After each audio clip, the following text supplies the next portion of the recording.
Hello, I'm SB Moores, and today I wanted to finally talk about Shadows Linger, the second book in the Black Company series, and specifically just all of them in general, but also the second book in the original first trilogy. Right here it's called Chronicles of the Black Company. I've also heard it called Books of the North. I don't know which one's correct. I think it's a lot of rebranding stuff based off of, what the series is. They're in the northern continent on this one. I'm assuming Books of the South, they're in the southern continent, which is where they come from, apparently, as mentioned in the first book. I should probably immediately say now, spoilers for the first Black Company book and all of Shadows Linger. This is going to include just my thoughts, things I noticed, just sort of a discussion on Shadows Linger. Um, you'll have to excuse me if I sound a bit nasally, and a little red around the eyes. I have really bad allergies this year for some reason, and I just took my dog for a walk, and I probably sneezed maybe 90 times in the span of 10 minutes. It was really bad. But we're gonna fight that today because I really want to finally make this video on Shadows Linger because this was a very good book, and it really surprised me with how much I came to enjoy it come the end. I actually have been done this for probably like a month and a half now. At this point, I just haven't really had the chance to make a video on this specifically because it's going to take a little longer than anything else, and I kept getting interrupted, and then finally, when I thought I had my chance, I just really did not feel like talking about it anymore because I had just done like two takes in a row, and I was like, screw it.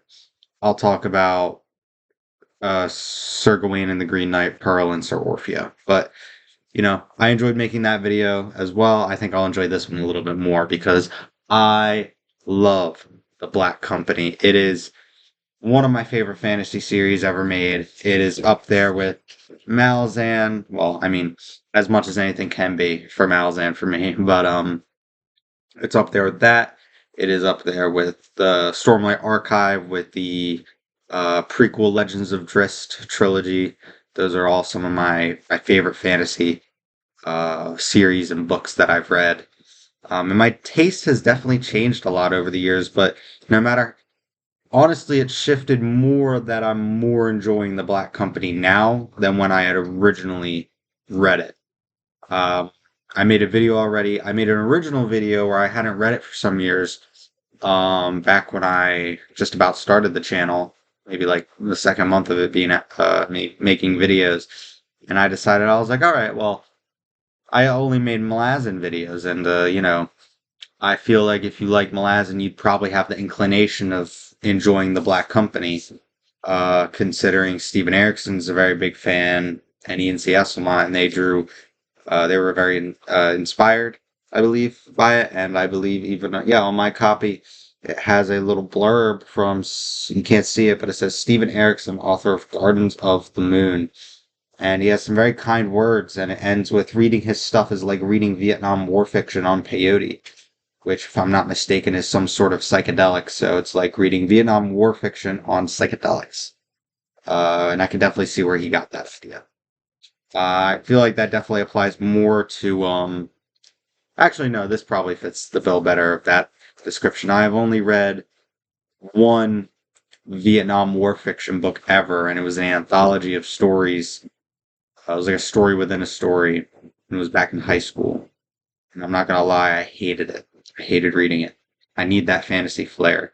Maybe I'm not a good reader. Maybe I gotta quit while I'm ahead, since I only read fantasy. It's not real literature, as we all know. It's the most ridiculous thing you could say. But to actually get into Shadows Linger, I feel like the first thing that you need to mention when you're talking about Shadows Linger being the second book in a series and the immediate follow-up to the behemoth of a book that is The Black Company, not in size, but definitely in weight. Um, and it is very different from the first Black Company book, and very similar in a lot of regards. It is definitely, I don't know if I'd call it a step up, but it is on the same step as the first Black Company book. I probably like the first one better just because it has more of what I like, and this has different things that I like. But the original, when going into this book, I had the expectation that it was going to just be more of the first book, and it's not. It's very different in certain regards and the same in certain regards, like I said. But being the follow up, I feel like there's a few key differences that you could definitely point out with this book. There's one really big one, and then there's one really small one that I don't think has bugged anybody else in history but me. And that is chapter length. Now, these are short books. They're not very long. I mean, my bookmark is that deep into it.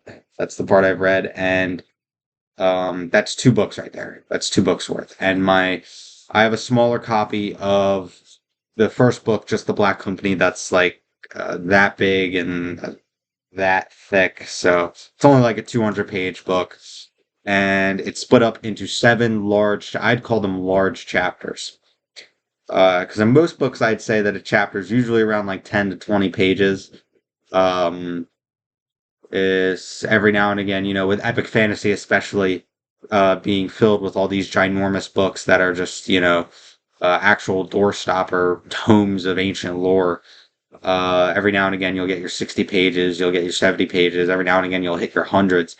And then I've heard tales that the final battle in the Wheel of Time is a 200-page monster, but I wouldn't expect anything less from Robert Jordan, and since he didn't even write that, especially Brandon Sanderson. Very unfortunate. I've read the first of the Wheel of Time books, and I've read a lot of Brandon Sanderson, and he puts on some big chapters.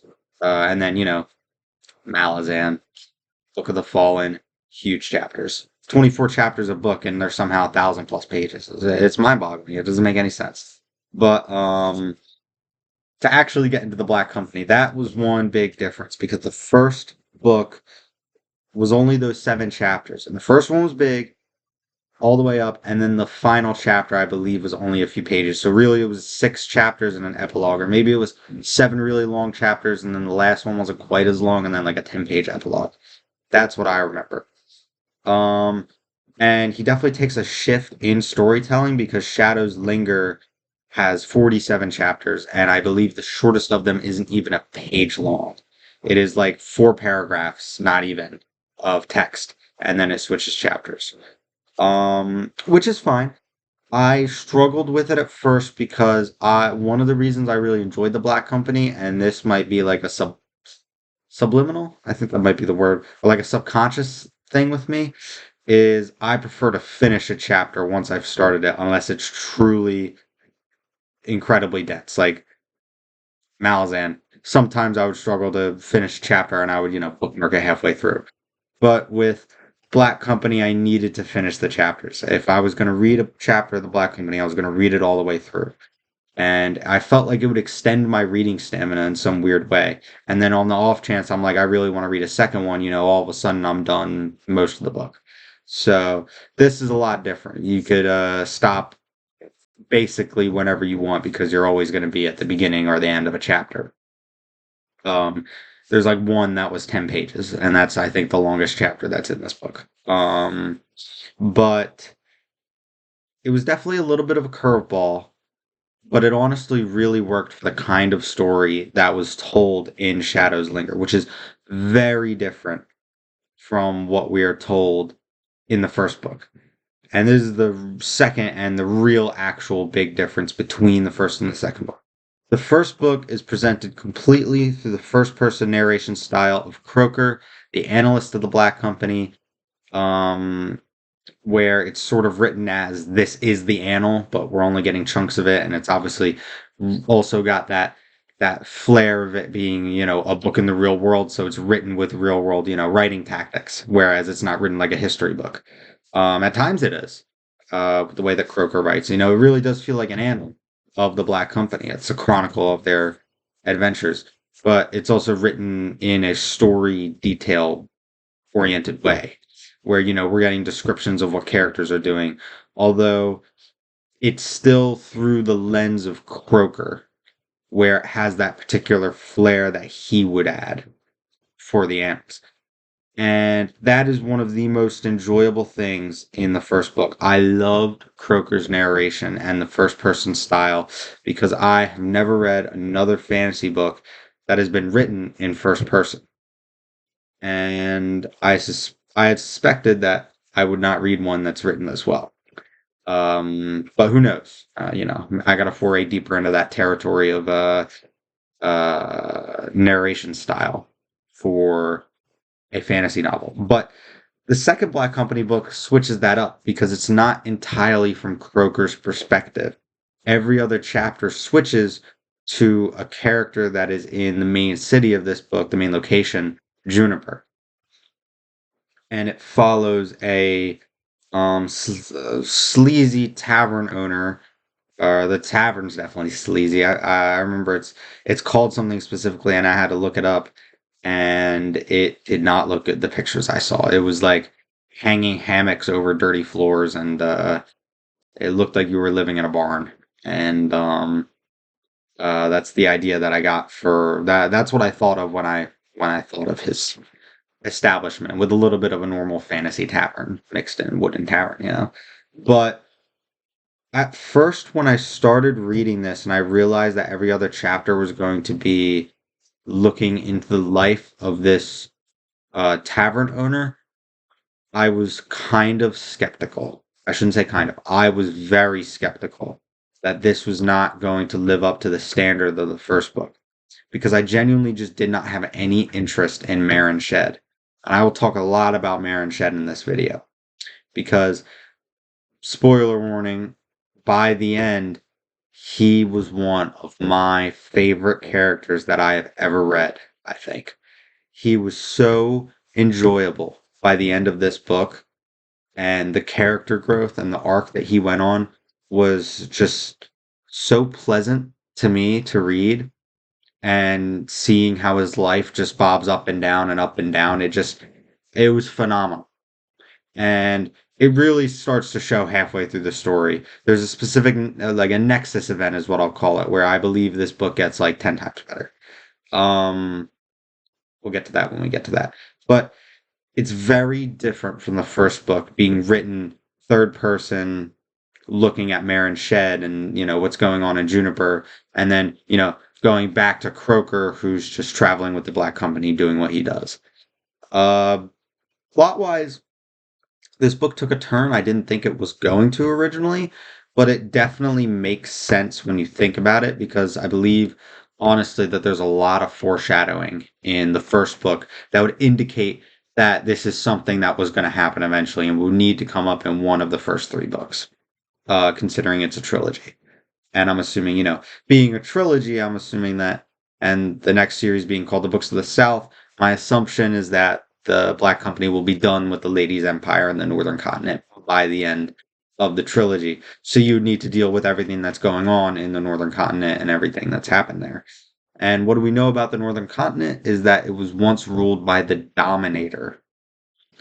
And they talk about him quite a bit in the first book, and a lot of the first book's plot threads have to deal with several of the Taken, the Ladies' Chosen sorcerers, being on the Dominator side trying to resurrect him to overthrow the lady, while the ladies try and keep him trapped. And when you really think about it, it makes a lot of sense. It's like, well, yeah, he's not going to give up with just the Taken. I mean, he probably has something else up his sleeve, because that was more of like a minor plot thread that was going through that. More of the plot thread was securing the lady's hold on the continent. So it was like a minor plot thread that really comes through in this book, and in a way that I really didn't expect, and is really interesting and really weird and creepy when you think about it. The whole idea of the Black Castle in Juniper being brought there as a seed one day, and then, it just grows and grows and grows and feeds off this ominous aura, and like servants and demons of the Dominator live inside of the keep that it grows into, and they, it's made out of bodies or some weird, like obsidian almost, and they use the bodies to grow it, and as way to create a portal for the Dominator to come through. It was a cool reveal as it kept going on. I thought it was more of just like a evil was coming in one way or another, but then I just really did not expect it to be like, oh, it's a way for the Dominator to come back. And it was just, I think it's a really good example of setting things up in a previous book and then having them come to the forefront in another book, especially in an unexpected way, because, like, I'd say about half to three quarters of this book is figuring out what the hell is going on in Juniper and then being like, oh, you know what? That makes sense when you think about it, you know? Um, and then that conflict kind of gets swept under the rug by the very end, but it does get dealt with, in an interesting way. But, a lot of this book is a lot of the book on the Black Company side of things is just preparation. It's, oh, we got to get to Juniper. It's really far away. Several of you will go ahead. Croaker, Elmo, Palmbreaker, um, King something, Kingpin, um, and a few others, go ahead of the rest of the group. The lieutenant, I believe. Oh no, the lieutenant was with the Black Company when they were making their way to Juniper. And a lot of that part of the book is very setup heavy and more of a like a kind of like a detective story in all honesty. And I know that he's written detective stories. He has his Garrett PI novels, which I've never read. I just believe they're detective novels. So I think it's cool that he's added that to his fantasy world. How the Black Company are more than soldiers. They kind of do reconnaissance at the same time, which is part of a soldier's job, I'd imagine. But the way that it's presented in this book is not in the way that I figured it would be taken, and I think that it's an entertaining way of doing it. Uh, and even with the Mare and Shed chapters, a lot of the start of it is like build up and also like, oh, what's Raven and Darling doing? And Raven's being a badass, Darling's being mute, and we obviously know that she's the White Rose from the ending of the first book. And I remember being so intrigued by that whole plot line. It's like, ooh, what's Croaker, Goblin, and One Eye and the company gonna do now that they know that Raven's still alive and the lady's kind of closing in on the location he's in? You know, Croaker more just wants to warn him, like, hey, get out of town, but he can't even risk that because you don't know who could have flipped. You don't know who. I mean, he mentions it time and time again. If the lady gets into his mind, there's no secret he can hide from her. And if it comes to it, he's going to have to fall on his own sword to prevent that information from leaking out, which would be really sad. Or he's going to have to ditch the army somehow and become renegade. And it'd be really sad if the Black Company's analyst did that. Really tragic if that happened. But on the Mare and Shed plotline, it's such a strangely non-fantasy plotline and very visceral for the kind of story that's being told. A man who's down on his luck, drowning in debt, lives in the poverty-stricken district of this very religious, other than that average city. Well, it's got a castle that leads to the Dominator on top of it, and it's about to be taken over by the Ladies' Empire. But, other than that, fairly basic city, with its crazy religion. And, he's just down on his luck, and he's kind of dug in a hole that he can't get his way out of.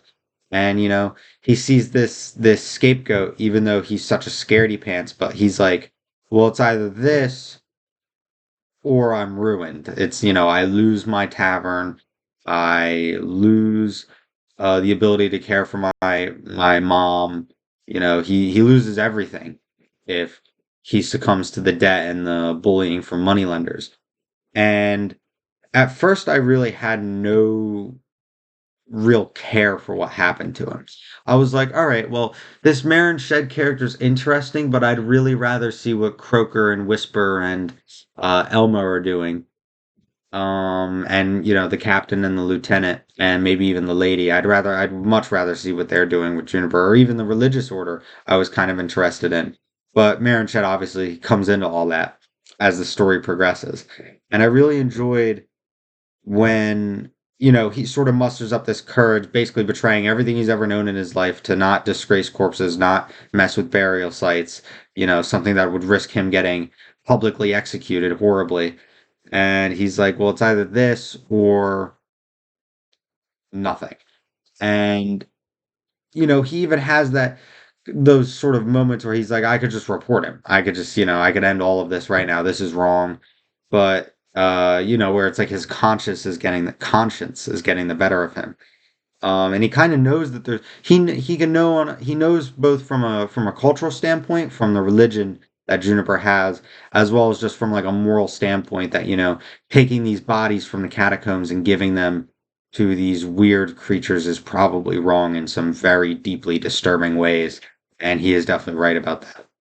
But it's cool to see the evolution of his character where he goes from that scaredy pants and he hangs around Raven enough and he's slowly building up this courage and he's slowly building it up and he's like, I've had enough of the moneylenders, I've had enough of it all. And even though he's super scared and he's kind of, he still warns Raven even when he had the chance to not. He's like, hey, Craig and his men are coming for you. And Craig is just despicable. And I think I don't know if he's an accurate representation of what, loan sharks are like, but it is really interesting or it's honestly a little disturbing seeing the kind of, man Craig is, just the terror of the buskin, lending out money to people who obviously can't pay it back and then, bullying them and either selling what they do have or, just flat out killing them if he needs to. He owns a gang of thugs. I mean, that's just organized crime at its most basest level. So it was interesting that was a plot line, especially considering the scope of the first book, where the scope of the first book is, all right, we're conquering an entire continent for an empire. And then in this book, we're able to go down to this very human level of just a very, I don't want to say average, but a very real situation. Not that war isn't real, but something maybe even more relatable than the kind of wars that are being fought in the Black Company series. But it's interesting because even though I say that, that's kind of what the whole series is. It's a lot deeper of a look into the minutia of everything. It's more about the people, It's got this world building that's very interesting and detailed at times, but is so murky and unexplained that you kind of have no choice, as well as the fact that this is what the text mostly focuses on. You have no choice but to focus more on the day to day of the characters. And I believe that's one of the reasons it's such a great series, is because it is epic fantasy dialed to 11 that also has it's epic fantasy that's been dialed up to 11 and then you're palm muting it, if that makes any sense. It's the chuggiest fantasy that you could ever read. And this is like, I mean, if there was a metal band that made songs about the Black Company, they would be the most intense, like deathcore, sludgy metal you could ever think of. And I guarantee I wouldn't like it. And I like a lot of death metal. I'm a big fan of Gojira and a lot of smaller artists, but that are a little more intense than Gojira. But that's what the Black Company really feels like. Um, to me anyway, if I were to put it in such weird abstract musical terms. But um Marin Shed, that the turning point that I was talking about is when Marin Shed has the chance to warn Raven, decides not to, and then he kind of just wants to weasel his way out, and he realizes that he can't, and he's being his own hype man in the corner, and he's like, "Oh, you think Marin Shed isn't dangerous? Well, I'm carrying a knife with me now. I'm a big guy. I mean, yeah, I can defend myself if push comes to shove." But you really know that it's like he does not want to do that. He's scared out of his mind. He thinks he's going to die. His mom's going to be all alone. He's going to lose the Iron Lily. It's just as bad of a situation as there could possibly be. He's still drowning in debt. And he finally has this like snapping turning moment where he's on the roof with somebody and he realizes it's just the two of them. And they're almost being friendly with each other. Like they're really not being friendly with each other. It's more of that casual, like, well, the guy has no reason to just, be unnecessarily rough with the man, and that's not, I guess, the kind of guy that thug is. But push comes to shove, he's going to be an absolute thug to him. And, he's like, all right, well, it's my moment, and he kicks him off the roof. and he stabs somebody else and kills him, and then you know all of a sudden he's like, crap, crap, crap, I'm gonna get caught, I'm gonna get killed. And he realizes that he's not going to, and he tricks Craig straight up in almost falling off a roof, pretending that he's Craig's right hand man for a moment. And he's like, you shouldn't have doubted me, Craig, you poor little old Marin Shed. That's not who I am. Marin Shed's got some kick to him now, hanging with Raven, and pushes him off the roof. And then Craig is just not even dead, and they take all the bodies up to get more money. And it's honestly kind of disturbing thinking about what happened to Craig after that.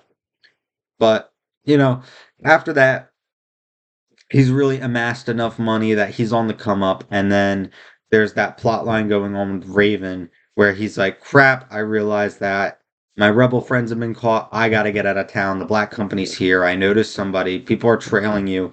This is really bad. If you want to come with me, Shed, you really should. I'm not going to make you.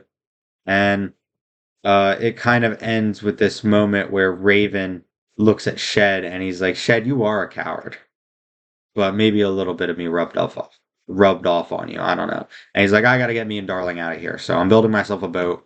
I'm skipping town. Not going to tell you where if you're not coming, but or he might have told him where, going south. I mean, south is a pretty ambiguous direction.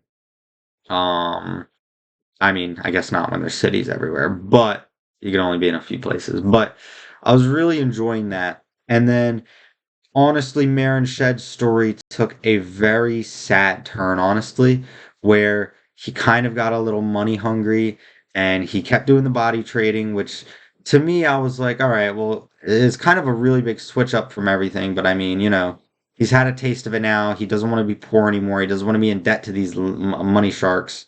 Uh, or uh, loan sharks.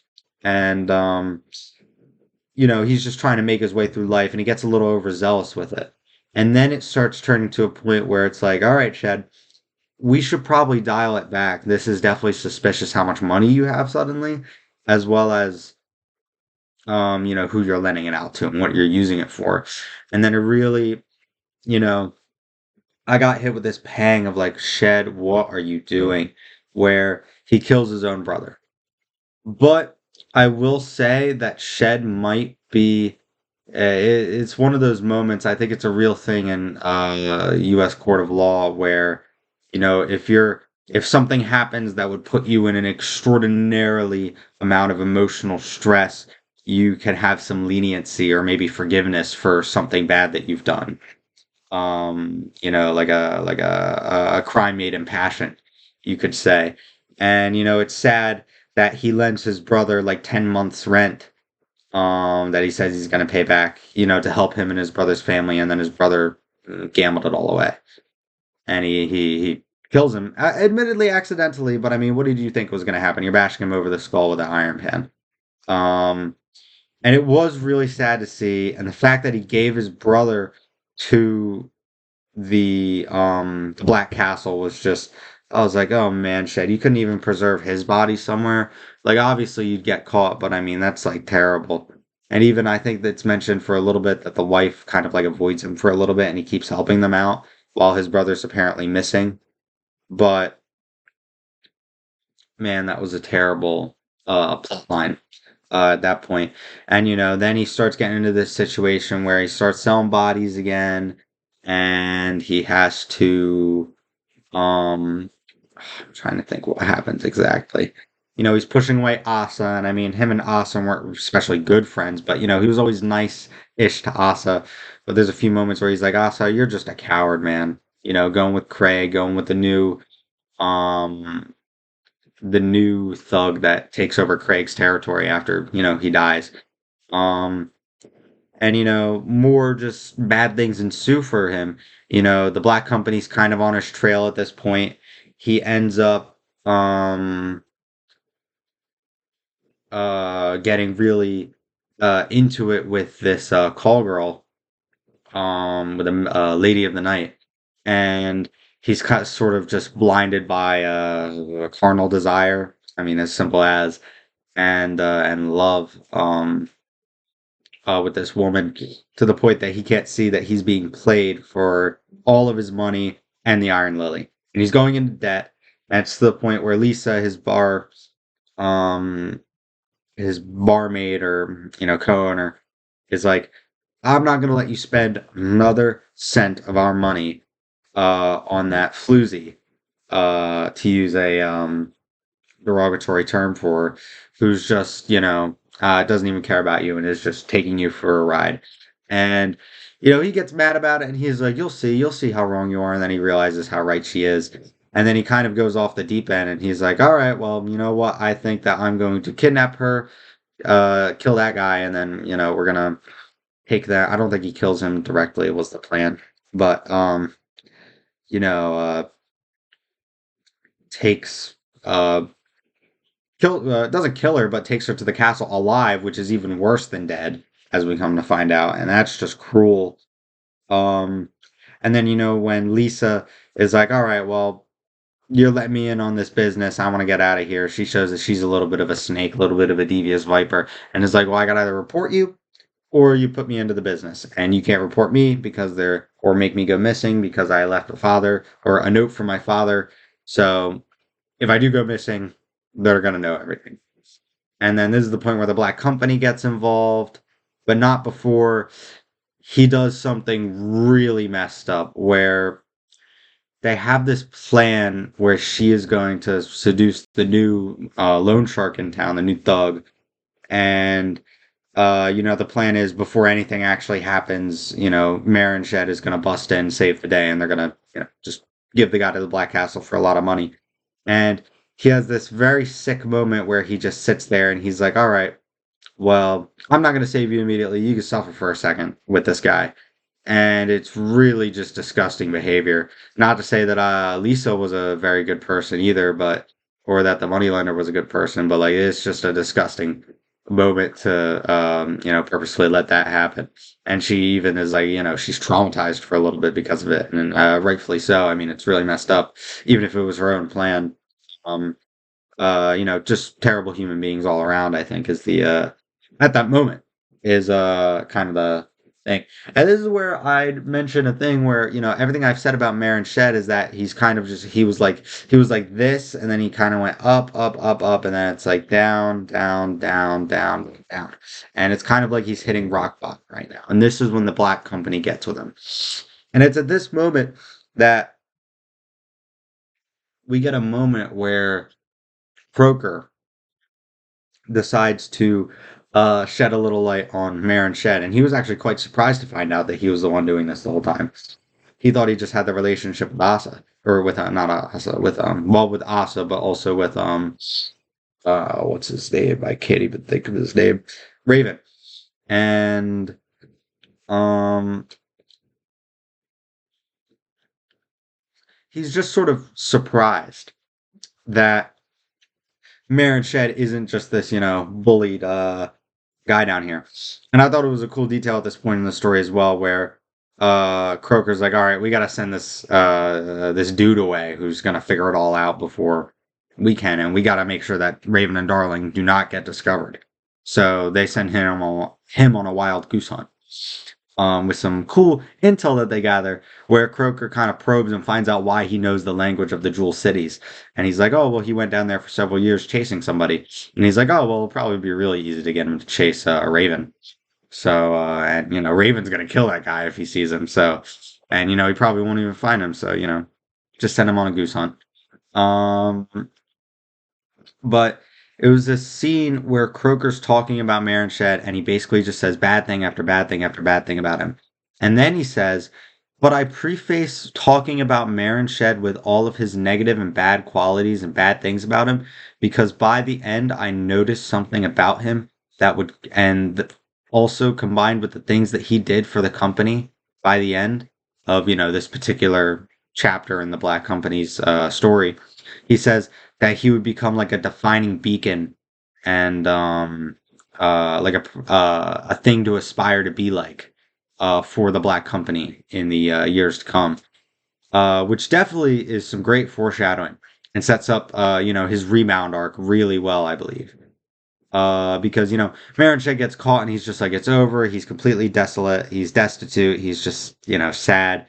Lisa gets fed to the Black Castle, kind of I think by mistake. Or no, she gets her mind read by a whisper, I think, and it's bad because I mean, yeah, normal human compared to one of the Taken, doesn't sound like a good matchup. But not even with members of the Black Company, because I mean they're grizzled men, but I mean like maybe Goblin and One Eye, but even they wouldn't want to deal with one of the Taken. I mean that's how bad it is. Um, and I believe Whisper is not even a especially strong member of the Taken. But it's cool to see how the story progresses from here, and we get that really cool siege with the Black Company sort of making their own moves. They're realizing that something's going on and it's not in their favor. And the captain arrives early along with the lieutenant and like 100 members of the company and One Eye, and it's so serious that One Eye and Goblin don't even get to mess around with each other. And I think that might be the biggest injustice in the series so far. You cannot come between One Eye and Goblin's tomfoolery. But they really needed to in this moment because this is definitely a dire moment for the Black Company. They kind of have bad things coming in from every angle and they don't want to work for the lady anymore and they realize how bad all of this is. And, I believe this is one moment where the series is just a tad bit branded in a bad way, where, or in not in a bad way, as in it's like it's bad marketing or like it's bad things to say about the series, but a lot of the marketing and what people say online that I've seen is that it's grimdark because the Black Company will just do whatever for whoever pays the most, and they're just pure evil because of that. When arguably that's how it seems to start out, the Black Company get tricked into the lady's service, and even though they continue to work with her, there's kind of these moments throughout the book where they're like, okay, I don't think that the lady is particularly a good person to work with or for, and I don't know if the empire that she's building is necessarily a good thing. The back of my original copy says some believe the lady is pure evil, others believe she's fighting against it. And the Black Company, is kind of like a mixed bag for a while, but it seems to lean more heavily on she's probably pure evil. I mean, which is, I think, a safe bet, the Dominator's wife. But it continues from there in this book, and we get some really cool scenes like the siege against the Black Castle, which was really entertaining. I really liked the lieutenant's siege crafting and figuring out how they're going to pull this off. And the magic was crazy. It's almost described as like, just lines shooting through space and then exploding. And it was really interesting. And I love how the Taken are just dive bombing with their carpets and getting blown up and turned into smoldering, ruinous heaps. And it was honestly just a crazy battle, and I love how the monsters are trying to drag it back, and there's that reveal that it's all to make the Dominator come back. And there's this really cool scene where at this point Raven's already gone, and several members of the Black Company are like, you know what, we gotta hightail it out of here. And I believe that Marinchet and Asa are coming along with, and they're like, all right, just a few of us were able to make it out, and it's kind of sad. Not everybody. It's just like Croaker, Goblin, maybe One Eye, and a few others. The lieutenant stays back, the captain stays back, and honestly, this is where the characterization of the original members of the Black Company really shines through, because I didn't realize how much I really loved the captain until he said in that one scene that he's too old for this and he really does not want to die in the Northern Continent. This is not how he wants to leave the world or the Black Company. Not for this empire, not for this fight. And he wants to just go back south. And when he said that, I was like, wow, he's definitely dying in this trilogy. And then, like, a dozen pages later, he's rocketing through the air on a carpet he doesn't know how to control. And that was that. I gotta say, I was like, damn it, man, that's a bastard move. I did not want the captain to die. I loved him. Like, he's such a solemn character, and you don't really see him often. And he doesn't really talk a lot, but some of the scenes he has with Croaker in the first book and what little we do get of him in this book was just great. And you really get the weight of it from everybody else's perspectives because it's written in in Media Res, I believe is what it's called, where it's more like you're expected to know all these characters because there's annals that or chronicles that came before the first Black Company book. We just don't know them because we haven't read them. There's no prequel novels to my knowledge. Um, so there's not anything to gather there, or there's a lot to gather there. We just don't know. So you really get the weight of the captain's death. And I really liked how it's finally like, all right, we need to find Raven, get on his side because we're done working for the lady. This is bad. You know, the black company's been split in half essentially, where half of them are still working for the lady, the other half are not. They have this reputation. Oh, I forgot to mention it. The takeover of Juniper was pretty interesting. Reading it, how quickly it went down and how it just devolved into rumors happening everywhere. And I really enjoyed that aspect of it. And Marin Shed's departure was really sad. And now I think about it, they end up meeting Marin Shed later when they moved down south, not before. And I thought that was such a funny scene where they just bump into him again and, you know, him and Asa, and they kind of have this moment where it's like, all right, well, we got to figure out where Raven is. They do a little bit of looking around, and they finally figure out where he is, and then they realize there's more of these black castles, and it's definitely not a good thing. But it could be kind of useful because it definitely keeps the lady off of their trail. And those scenes where the lady contacts Croker are just creepy as hell. Where she's like, "My patience is waning. Come back to me." He's like, "Nope. We gave you your chance. I told you we'd leave in peace, but you don't want us to leave in peace." And she's like, "You're either with me or against me. And I mean, there's no other option." And he's like, "False. We could just not be with you and not against you. But you're making this into a dichotomy. So this is what it's got to be. Because I'm not working for you anymore, and neither are the rest of us." And there was one other scene that filled me with pure dread.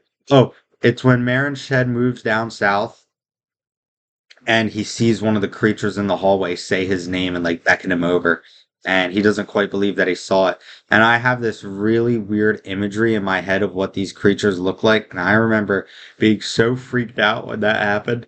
Reading it, I was like, it gave me goosebumps. I was like, oh, I don't like this. The fact that they're still around. Um, you know, but the whole Raven being dead thing was very clever, especially since they don't know where Raven is, and there's no way that he would have, or where Darling is, and there's no way he would have abandoned her. So they, by proxy, assume that he had to have lived. And then I really enjoy this scene where they go to a farmstead and a couple of things ends up happening, and or maybe it's an inn owner, and the inn owner's like, all right, well, I'm in this battle too because of whatever. I forget the exact reason, but I thought it was cool that they just recruited this random inn worker um owner to help them. And even Marin Shed joins in the scuffle. And he's like, I want to be a member of the Black Company. I'm done running. I'm done hiding. That's the old Marin Shed. This is the new me.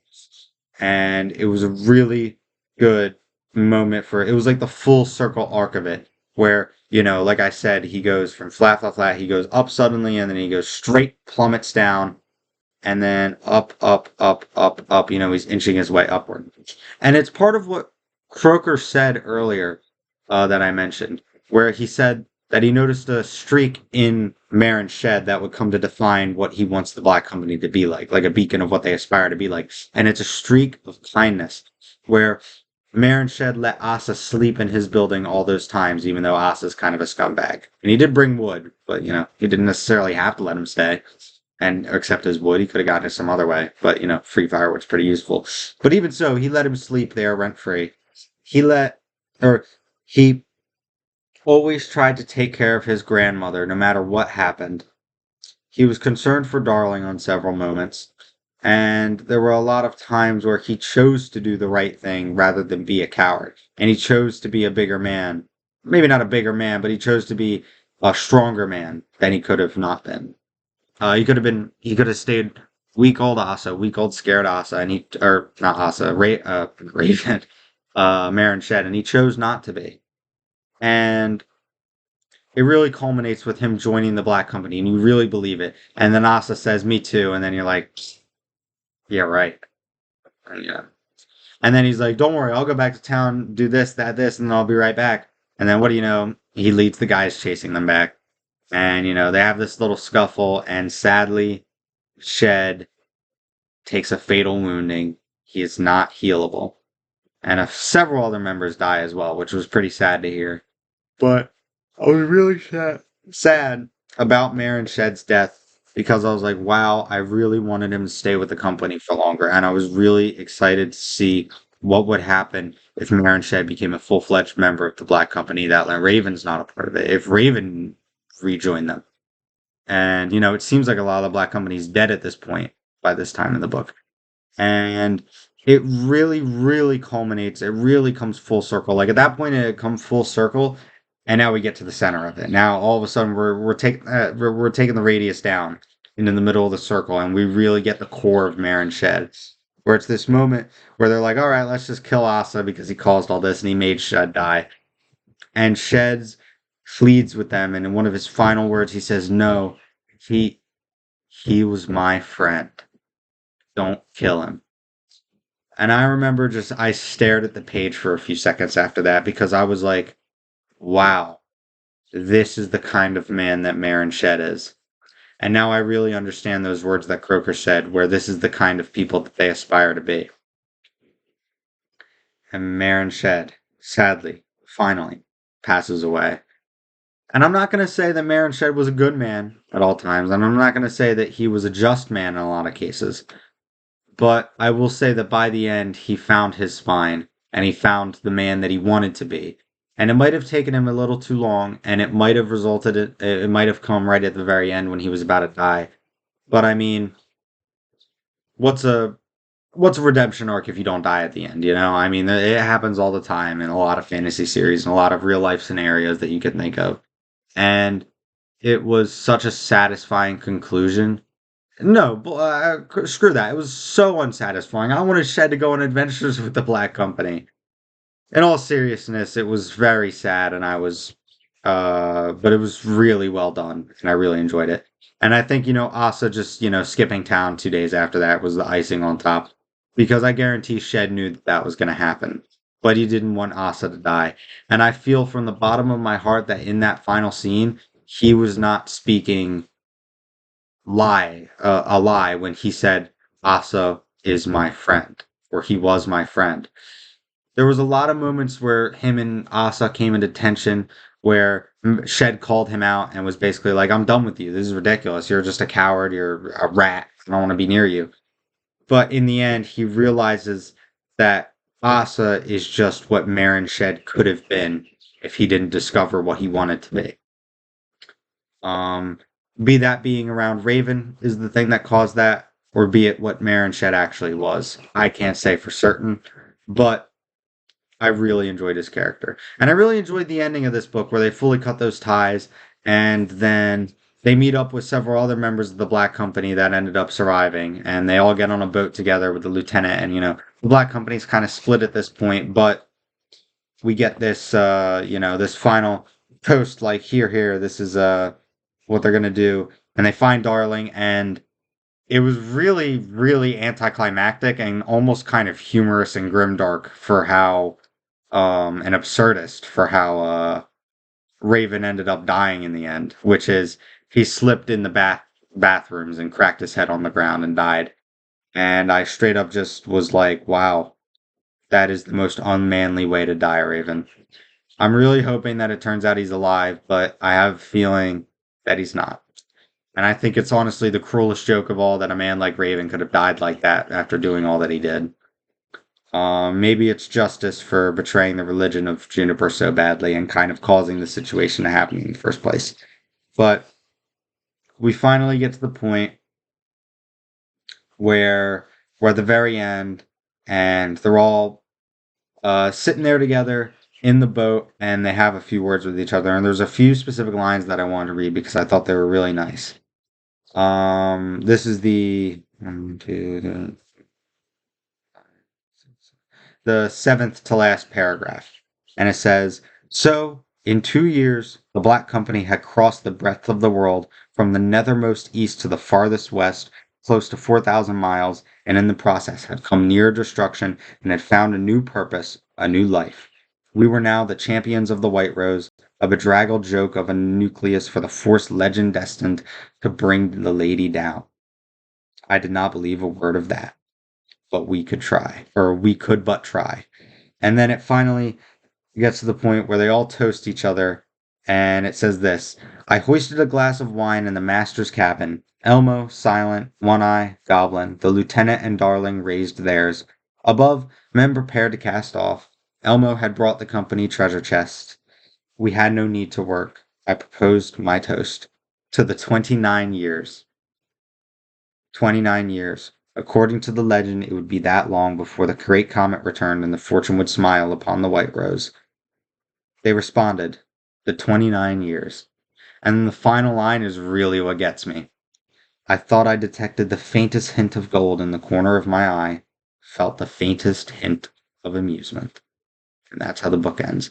And if you need a little refresher, the whole idea of the faintest hint of gold in the corner of his eye and the faintest hint of amusement, it is the lady watching him. Because there's always gold whenever she watches him, and she's kind of amused that they would even try and go against her in this moment. And she has that fascination with Crocker. Um, but all in all, it was honestly a great book. I feel like it's definitely a slow burn to start it out, and it definitely takes a little bit to pick up pace. But once I hit like the quarter of the way mark, and it's a short book, so even if it was the halfway point, it might have been the halfway point. This book really starts trugging along, and you're like, all right, everything's starting to sort of converge in Juniper. I'm starting to like Marin Shed a little more. Maybe you'll like him from the beginning, or maybe you did like him from the beginning. But it was definitely a great installment in the series, and I thought it was a great sequel.